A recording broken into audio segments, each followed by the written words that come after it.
సుగాలి ప్రీతి ఇష్యూలో 2017లో ఇక్కడ చాలామందికి క్లారిటీ సుగాలి ప్రీతి తెలుసు. అంటే సుగాలి ప్రీతి ఎలా తెలుసు? పవన్ కళ్యాణ్ గారి వల్ల తెలుసు. పవన్ కళ్యాణ్ గారు ధర్నా చేయడం తర్వాత, మేము కవాత్ చేసిన తర్వాత సుగాలి ప్రీతి అని ఒక ఘటన 2017లో జరిగిన సంగతి అప్పుడు జనంకు తెలుసు. మేము ఇప్పుడు 2020లో చేసాం. అంటే దాని ముందు 2-3 ఏళ్ళు అయిపోయినాయి. సుగాలి ప్రీతి ఇష్యూ 2-3 ఏళ్ళు అయిపోయినా కూడా ఎవరికి తెలియదు. చాలామందికి, చాలా లో పీపుల్, తక్కువ మందికి తెలుసు ఆ సుగాలి ప్రీతి ఇంటి పక్కన ఎదురింట్లో పక్కింట్లో తప్ప. ఇది వాస్తవం. నిన్న ఒక ఆఫ్ కోర్ట్ లా అడ్వకేట్ ఒక ఉన్నాడు, మా రఘురామకృష్ణ అంటే లిల్లీపుట్ లాయర్, సిల్లీపుట్ లాయర్. ఆయన చెట్టు కింద ప్లేటర్కి ఎక్కువ, ఇంకా సీనియర్ లాయర్ కానీ తక్కువ ఒక లిల్లీపుట్ లాయర్ ఉన్నాడు. ఆయన పేరు జడో ఏదో. ఆయన ఈ మధ్యకాలంలో బాగా హైలైట్ అయిపోవాలని చెప్పి సెలెక్ట్ చేసుకున్నారు కొంతమందిని.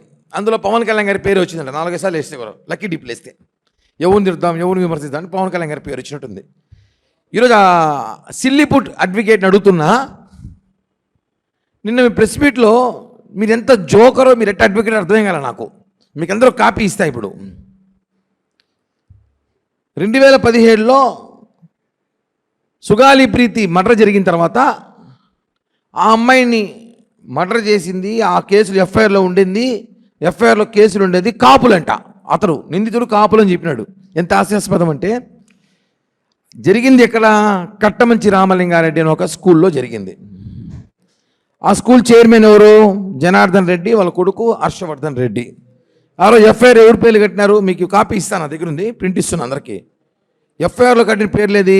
జనార్దన్ రెడ్డి, అయా సిల్లీపుట్ రెడ్డి, పేరునో రెడ్డి, హర్షవర్ధన్ రెడ్డి. వినండి, ఆయన దానికి ఏమన్నాడు తెలుసా? దాంట్లో కాపు అని పెట్టారంట. నాకైతే ఎఫ్ఐఆర్లో ఎక్కడ కూడా క్యాస్ట్ దీంట్లో మెన్షన్ చేయలేదు. రెడ్డి అని పెట్టినాక ఇంకా కాపు ఎందుకు పెడతారులే, రెడ్డి అనుకుంటారు అందరూ. ఇక్కడ ఒక విషయం చెప్పాలి. ఒకవేళ నీ భాషగా వస్తా, సిల్లీపుట్ లాయర్ భాషగా వస్తాం మనం. ఒకవేళ కాపు అని పెట్టాల్సి వస్తే మీకు ఒక విషయం తెలుసా? రాయలసీమలో రెడ్లు కాపు అంటారు. మనకు కూడా తెలుసు. ఇప్పుడు తిరుపతిలో మన కాపు వీధి ఉంది, చిన్న కాపు వీధి, పెద్ద కాపు వీధి, సొంత కాపు వీధి. మొత్తం ఎవరు చెప్పన్నా అంత రెడ్లే ఉంటారు. మేము కాపు వీధి అనుకుంటే మొత్తం బొల్జోలు ఓట్లు వేస్తాం అనుకున్నాం. మేమంతా అటు పోతే అంత వైసీపీ ఓట్లు పడినాయి. ఏరా అంటే కాపు, రాయలసీమలో కాపుల్ని రెడ్లు అంటారు, రెడ్లని కాపు అంటారు. ఇది కామన్. అంతెందుకు విజయసాయి రెడ్డి ఉన్నాడు, ఆయన సర్టిఫికెట్ చూడండి కాపునే ఉంటుంది. అంతెందుకు వైసీపీ అధినేత వాళ్ళ స్పోక్స్ పర్సన్ ఒక ఇంటర్వ్యూలో చెప్పాడు, టైంలో వెతకడానికి చూస్తున్నా. ఆ ఇంటర్వ్యూలో కూడా మా జగన్మోహన్ రెడ్డి సర్టిఫికెట్లో కాపనే ఉంటుంది, కాపులకు ఆత్మీయుడు మా జగన్మోహన్ రెడ్డి అన్నాడు. ఎలా చూడండి ఇవన్నీ. నిన్న ఈ సిల్లీపుట్టు ఈ ఆఫ్ కోర్టు అడ్వకేట్ మాట్లాడుతూ కాపులని పేరు ఉండడం వల్ల పవన్ కళ్యాణ్ వెనకేసుకొస్తానంట. ఒరే నాయనా, ఇది ఎఫ్ఐఆర్, నీ ఎవరు అడ్వకేట్ చేశాడో మా కర్మ. మా రాష్ట్రానికి నీలాంటివి ఒక జోకర్లంతా అడ్వకేట్లు అయిపోయారని బాధేస్తుంది. ఎఫ్ఐఆర్లు ఎక్కడ కూడా సరే క్యాస్ట్ ఉందో చూడండి. లిల్లీపుట్ ఆఫ్ కోర్ట్ అడుగుతున్నాము, ఎఫ్ఐఆర్లో ఎక్కడైనా క్యాస్ట్ ఉందా? కె జనార్దన్ రెడ్డి, కె హర్షవర్ధన్ రెడ్డి అనేసారు. ఇక్కడ సుగాలి ప్రీతి వాళ్ళ క్యాస్ట్ సుగాలి లంబాడిస్ అనేసారు. ఎలా మళ్ళీ మీరు కాపు అంటారు దీన్ని? చూసారా ఎంత టార్గెట్ చేసి మాట్లాడుతున్నారు ఈ వర్గం? ఒకడైతే జైలుకు పోయినాడు, ఇంకొక ఉన్నాడు, ఒక డిప్యూటీ సీఎం లోపల ఉన్నాడు, ఇంకో కాబోయే డిప్యూటీ సీఎం, బ్రహ్మల డిప్యూటీ సీఎం, కళలో డిప్యూటీ సీఎం, అందరూ కళల డిప్యూటీ సీఎం ఒక ఆయన బయట ఉన్నాడు. ఈయన మాట్లాడుతూ 25 కోట్లు ఎన్నికలు ఖర్చు చేశా అంటే ఆయన అఫిడవిట్ ఎన్నికల్లో 2024 ఎన్నికల్లో సార్ పోటీ చేసినాడు. బ్రహ్మాండమైన ఓట్లు వచ్చాయి. తెలుసో మీకు లేదో? 71 ఓట్లు వచ్చాయి. ఆ సిల్లిపుట్ అడ్వకేట్ ఆఫ్ కోర్ట్ అడ్వకేట్కి 71 ఓట్లు వచ్చాయి. ఆ అడ్వకేటు నెక్స్ట్ డిప్యూటీ సీఎం అవుతాడట. ఆయన ఎలక్షన్ ఖర్చులు అఫిడవిట్ ఎంత చూపించాడు తెలుసా? 23,86,000 రూపాయలు అఫిడవిట్ చూపించాడు. అఫిడవిట్లో చూపించాడు. 25 కోట్లు మళ్ళీ ఎట్టొచ్చింది ఆస్తిని ఖర్చు ఎలా పెట్టావు నువ్వు ఎలక్షన్కే?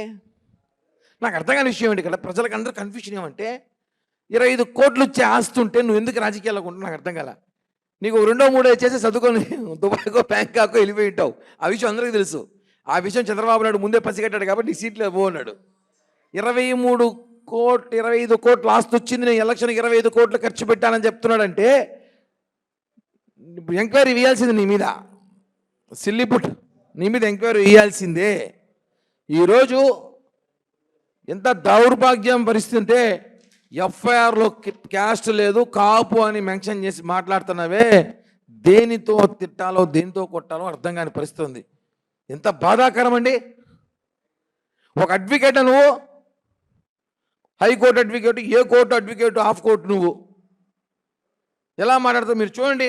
మీరు వినిపించారు కాబట్టి చెప్తున్నా. నేను అసలు అడగచ్చు ఎప్పుడు మాట్లాడాలి అనుకుంటానేమో. ఒక కులాన్ని ముద్రేసి అతను మాట్లాడిన మాటలు వినాల్సిన అవసరం ఉంది. ఒక్క నిమిషం please. Proceedings of the Superintendent of Police. Letter to the Director, FSL Hyderabad, with letter of advice on the list of property. FSL Hyderabad dated 19/9/2017.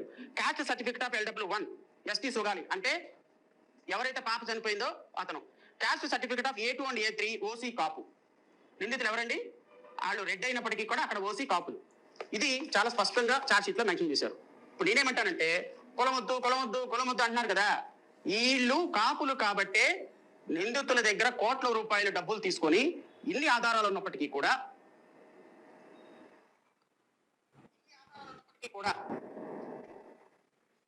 ఇన్నారా ఈ సిల్లిపుట్, ఈ ఆఫ్ కోర్ట్ 71 ఓటు తీసుకున్న పోటుగాడు ఏం మాట్లాడు విన్నారా? కాపు అని సర్టిఫికెట్లు ఉందండి అంటూ. ఎఫ్ఐఆర్ అయితే నా దగ్గర ఉంది, ఒరిజినల్ ఎఫ్ఐఆర్ తెప్పించాము ఇందాక కర్నూలు నుంచి. అందులో ఎక్కడ క్యాస్ట్ మెన్షన్ చేయలేదు. జనార్దన్ రెడ్డి కానీ హర్షవర్ధన్ రెడ్డి కానీ లేదు. ఈయన ఒకవేళ కాపు మెన్షన్ చేసుకుందాం అనుకుంటున్నాం అనుకోండి, రెడ్లని కాపు అంటారా లేదా మనకు తెలుసు. రాయలసీమలో ప్రముఖ రెడ్లందరినీ కూడా దాదాపు కాపులే అంటారు ఇక్కడ. ఆ విషయం తెలుసుకోవా సిల్లిపుట్. మా తిరుపతిలో కానీ రాయలసీమలో ప్రతి చోట కాపు వీధులు కాపు వీధులు కాపు వీధులు అంటే మేమంతా బల్జోలు వీధులు అనుకున్నాం. కాదు, అవంతా రెడ్లు, పెద్ద కాపులు. రెడ్లు అంటే పెద్ద కాపులు ఇక్కడ రాయలసీమలో. ఆ విషయం ఈ గుంటూరు విజయవాడ నడి రోడ్లు ఊగుతున్న ఈ ఆఫ్ కోర్ట్ అడ్వకేట్ తెలీదు. ఇలా చెప్తున్నా, మీరు కాపు ముద్ర వేయాలని చూసి మళ్ళా ఒకసారి కాపు పేరుతో డ్రామాలు ఆడాలని చూస్తే మాత్రం బాగోదు. ఆల్రెడీ నీ పార్ట్నర్ ఒకటి జైల్లో ఉన్నాడు, మీ ఒక డిప్యూటీ సీఎం. నువ్వు బయట ఉండి మాట్లాడుతున్నావు. మేము ఒకటే హెచ్చరిస్తున్నాం మీరు జనసేన పార్టీ తరఫున కానివ్వండి. ఎవరైతే ఈ అడ్వకేట్ శ్రావణ్ కుమార్ ఉన్నాడో ఇతను మీద అన్ని రకాల విచారణ చేయాల్సిన అవసరం ప్రభుత్వానికి ఉంది. ఇతను చాలా చాలా చాలా చాలా ఇంటెలిజెంట్ అనుకుంటున్నాడు. ఇంటెలిజెంట్ అయితే కులం ఏ పేరుతో ఏ సర్టిఫికేట్ వస్తే కూడా తెలియనంత అమాయకతో ఇంటెలిజెంట్ ఇతను. మీకు నమ్మకం లేకపోతే విజయసాయి రెడ్డి గారికి ఫోన్ చేసి సర్టిఫికేట్ తెప్పించుకోండి. ఎందుకు మీ పార్ట్నర్ జగన్మోహన్ రెడ్డి గారు కూడా కాపు సర్టిఫికేట్ తెప్పించుకొని చూడండి. అంతెందుకు మా రాయలసీమ రండి, కడప రండి, అనంతపురం రండి, కర్నూలు రండి, కాపు వీధుల్లోకి వెళ్ళండి. కాపులంటే ఎవరి వీధి కనుక్కోండి. కాపులంటే రెడ్లు. ఆ విషయం తెలుసుకొని దయచేసి పవన్ కళ్యాణ్ గారి మళ్ళా దీన్ని పవన్ కళ్యాణ్ గారు చుట్టూ తీసుకురావాలని ప్రయత్నిస్తే మాత్రం సిల్లిపుట్ కొన్ని మేము మాట్లాడకూడదు, కొంతవరకే అని మేము ఆలోచిస్తున్నాం. ఎగ్జాంపుల్ చూసావు, ఒకడు ఆడున్నాడు, మీరు ఏదో పొడుస్తారని చెప్పి నిన్ను నమ్మి వాడు రోడ్లపై కూర్చి సొక్క ఇప్పి తిరిగినాడు. నిన్ను నమ్మి నువ్వు అని లోపల పంపించేసినావు. నువ్వు వాదిస్తే బెయిల్ వస్తాయి రావని మాకు తెలుసు. ఇలా నీ పరిస్థితి, నువ్వు లోపల పోయినావు అనుకో ఎవడు పట్టించుకోడు. ఈ విషయాన్ని తెలుసుకోవాల్సిందిగా ఈ ప్రెస్ మీట్ ద్వారా తెలియజేస్తున్నాం. ప్రభుత్వం డిమాండ్ చేస్తున్నాం మేము. ప్రభుత్వం జరపచ్చిన విషయాలు అతను 25 కోట్లు బహిరంగ చెప్పాడు. 25 కోట్లు నేను ఖర్చు పెట్టే ఎన్నికలకు అన్నాడు. అతని దగ్గర 2 కోట్లు ఉంటే అతను దుబాయ్కో గోవాకి వెళ్ళి సెటిల్ అయిపోయాడు. వాస్తవంగా అతనికి అంత సినిమా లేదు. అతని కథ మాకు తెలుసు కాబట్టి. 25 కోట్లు ఎట్ట ఖర్చు పెట్టావు? 23 లక్షలు నువ్వు అఫిడవిట్లో చూపించి 25 కోట్లు ఎలా పెట్టావు నువ్వు అంటే నువ్వు ఏం చెప్తే జనం నమ్మేస్తారా? తిక్కనా కొడుకులు మేమేమైనా? సర్టిఫికెట్లు ఎఫ్ఐఆర్ పేరే లేదు అసలు. కాపు కులం అంటే ఎట్ట మాట్లాడతావు నువ్వు? వినిపించా కదా మీకే, ఇప్పుడు అతను ఏం మాట్లాడాడో. ఎఫ్ఐఆర్ నా చేతిలో ఉంది కదా, ఎలా మాట్లాడతావు నువ్వు అలా? అంటే మనిషి మీ ఏమనుకుంటే రాసుకున్నాడు మీరు.